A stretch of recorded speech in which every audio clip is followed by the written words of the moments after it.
আসসালামু আলাইকুম ভিউয়ার্স, আজকে আমি আপনাদেরকে দেখাবো রাস্তায় ট্রাফিক মার্কিং কিভাবে করা হয়। তো দর্শক দেখতে পাচ্ছেন, ট্রাফিক মার্কিং করতে হলে আগে রাস্তায় সুন্দর করে দাগ দিয়ে নিতে হয় যে জায়গা দিয়ে ট্রাফিক মার্কিং করা হবে।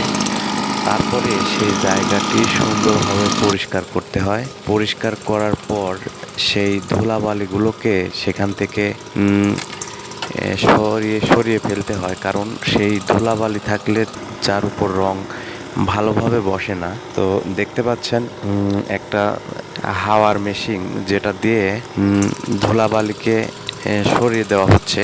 তারপরেই দেওয়া হবে এখানে রং বা চুন। তো সেই চুন দেয় কিভাবে সেটা আপনারা একটু দেখেন। এই চেনির মতো এটা দিয়ে কি করেন আপনারা? এটা রঙের উপরে দিলে রাত্রে লাইটিং মারে গেল, মানে গ্লাস দেয় আর কি, তাই তো? লাইটের আলো পড়লে হ্যাঁ। ও, আর এটা দিয়ে কি করেন এটা দিয়ে? Road parking.